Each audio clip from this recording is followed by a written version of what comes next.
Good morning, welcome to our channel. আশা করি দর্শক ভালো আছে, আমি খুব ভালো আছি। বাজে এখন 10:25, ব্লগটা শুরু করছি। উঠে রান্নাঘরের টুকটাক কয়েকটা কাজ কমপ্লিট করেছি। কত বাসন আমার জন্য ওয়েট করছে, এগুলো এখন পরিষ্কার করতে হবে। উঠলাম, ব্লগটা আপলোড করলাম।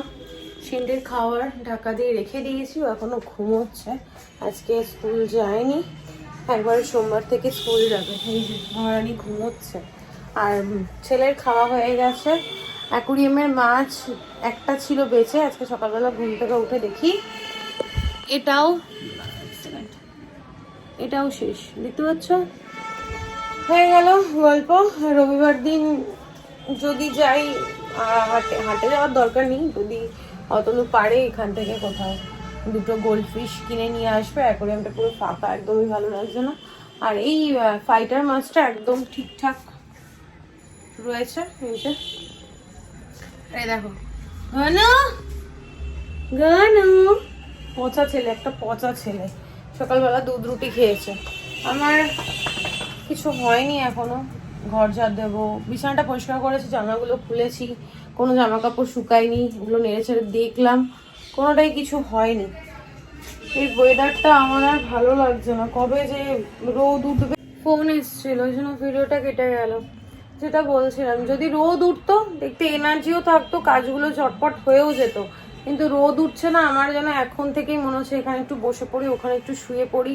দেখো আজকে তো খুব একটা লেটে উঠেছে অবশ্যই, কিন্তু ওরকম না, 12টার সময় উঠেছি, তবুও যেন আমার ঝিমঝিম ব্যাপারটা লাগছে, ভালো লাগছে না। এখন রান্নাঘরে বাসনগুলো পরিষ্কার করবো, কোনো কাজ হয়নি, ঘরটা এখন ঝাড় দেবো, অনেক কাজ বাকি আছে। জামা কাপড়গুলো নেড়ে ছেড়ে দেখলাম, কোনোটারই কোনো গতি হয়নি। ওগুলো মনে হচ্ছে আরো 2-1 দিন সময় লাগবে। কালকে ইচ্ছা আছে বাড়িতে যাব, কালকে বাড়ি গিয়ে থাকবো। কালকে হচ্ছে শনিবার, বাড়ি গিয়ে থাকবো, রবিবার দিন আবার বাড়ি চলে আসবো। এটাই প্ল্যান আছে, বাড়ি গিয়ে থাকবো। তাও ধরো সিন্টির আন্টি যদি কালকে পড়াতে আসে তাহলে রাত্রেবেলা, যদি পড়াতে না আসে তাহলে সন্ধে টাইপ বা রাত্রেবেলায় দেখি, রাত্রেবেলাই যাবো, সন্ধ্যেবেলা হবে না, কারণ দিদি আসবে, রান্না বান্না করে দিয়ে যাবে, সেগুলো একটা গতি করে তারপরই বাড়ি যাব। এইরকমই প্ল্যান আছে। এই ঘরটায় যাওয়া যাচ্ছে না, দেখো জামা কাপড়গুলো পুরো চোখের সামনে, কিচ্ছু শুকায়নি, ভাল লাগছে না। আর দিদি আসছে না, তো আমার একটু বেশি চাপ হয়ে যাচ্ছে বাসন ধোয়া। যতই যাই হোক, দিদি আসলে পরে সকালবেলা একবার অন্তত তোমার ঘরটা ঝাড় দেওয়া হয়ে যায়, তারপর তোমার বাসনগুলো আমাকে ধুতে হয় না। কালকে ফোন করলাম, বললো আজকে আসবে না, কালকে থেকে মানে শনিবার দিন আসবে। শনিবারটা যে কখন আসবে আমার আর ভালো লাগছে না। চলো, সবার আপডেট দিয়ে দিয়েছি, বউকে দেখিয়ে দিয়েছি। আর অতনু ব্রেকফাস্ট করেনি, এখন কদিন করে যাচ্ছে না, নিয়ে যাচ্ছে। বললামই, মাসের প্রথমে একটু প্রেশার থাকে, আর তার মধ্যে মামার শরীরটা খারাপ, মামা এখন দোকানে আসছে না। মামা আসলে তাও চেম্বারটা সামলায়, কয়েকটা মালের হিসেব করে দেয়, ডেলিভারি করে দেয়, মাল এনে দেয়, এই কাজগুলো সবটাই অতনুকে করতে হচ্ছে, ওই জন্য একটু চাপ হয়ে যাচ্ছে।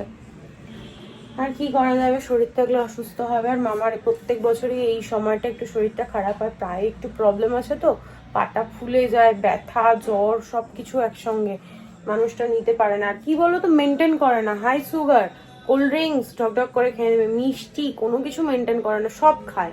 ওই জন্যই আরো শরীরটা খারাপ বেশি হয়। চলো, আর বাজে বকবক না করে ব্লগটা শুরু করি, তোমরা দেখতে থাকো আর সঙ্গে থাকো।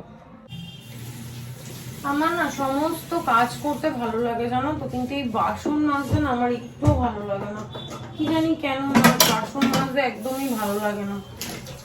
তুমি আমাকে ঘর গোছাতে বলো, ঘর ঝাড় দিতে বলো, ঘর মুছতে বলো, সব আমি করে দেবো, কিন্তু যখনই বলবে যে বাসনটা মাজো, ভালো লাগে না। এইটাতেই যেন আমার যত রাজ্যের সমস্যা।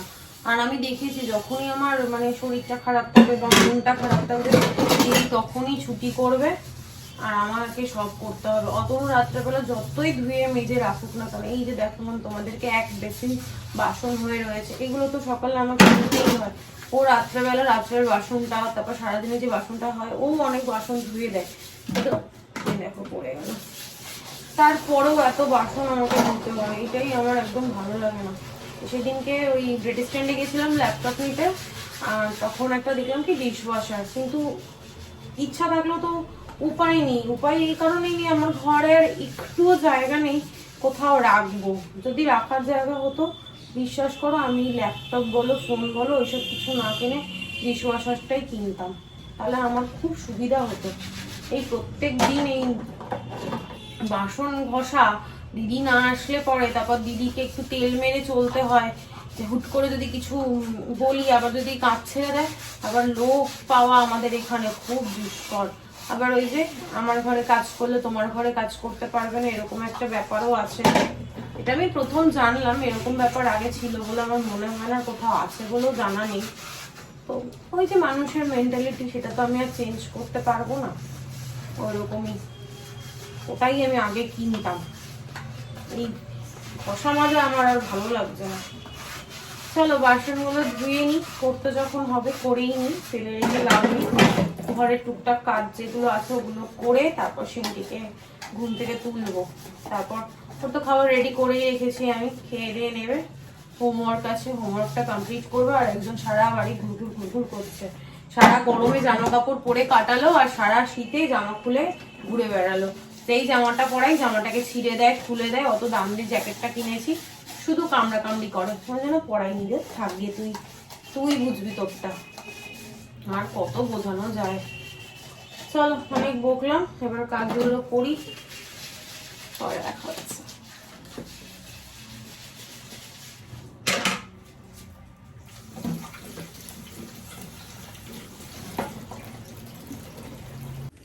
সকালে উঠেই যে এই কাজগুলো, ঘর মোছা, ঘর ঝাড় দেওয়া, বাসন ধোয়া, আমার মতো মনে হয় সবারই ভীষণই অপছন্দের, কিন্তু এই যে করতে হবে বলে করতে হচ্ছে। আমার একদমই অপছন্দ এইসব, না ভালো লাগে। শুধু মনে হয় না বসে বসে খাবো, অর্ডার করব। আগে যখন পড়াশোনার লাইফ ছিল তখন মাকে শুধু অর্ডার করতাম, এটা দাও ওটা দাও, মা জলটা এগিয়ে দাও। আর এখন সিনটি যখন এই কথাগুলো বলে তখন আমার খুব ছোটবেলার কথাগুলো মনে পড়ে। মা বলে এখন বুঝছিস না তো, মা হ তারপর বুঝবি, বিয়ে হোক সংসার হোক তখন বুঝতে পারবি যে সংসারের দায়িত্ব চাপ কি জিনিস। সকালে উঠে যখন পড়তে যেতাম তখন শুধু ভাবতাম মা তো কি সুন্দর নিশ্চিন্তে ঘুমোচ্ছে, আর এখন ভাবি ওই নিশ্চিন্তে ঘুমের পিছনে যে কত চিন্তা, শুধু চিন্তা বলা ভুল হবে, কত দুশ্চিন্তা লুকিয়ে ছিল সেটা এখন হাড়ে হাড়ে টের পাই।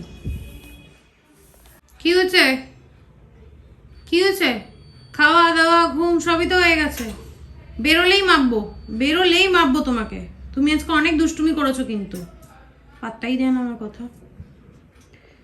আর একজন দেখো কটা বাজে, দেখো 12টা 5, আর একজন দেখো এখনো ঘুমোচ্ছে।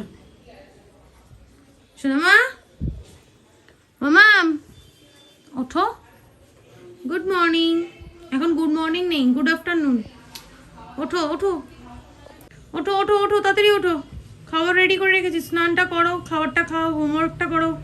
ততক্ষণ আমি কাজগুলো করে নিই, আজকে আমি বসবো না। ওঠো ওঠো ওঠো। মনানির গুণতা ভাঙছে না, এই পড়ে গেল, এই মেয়েটা হাম্পাল দাও, এটা গালে হাম্পাল দিই।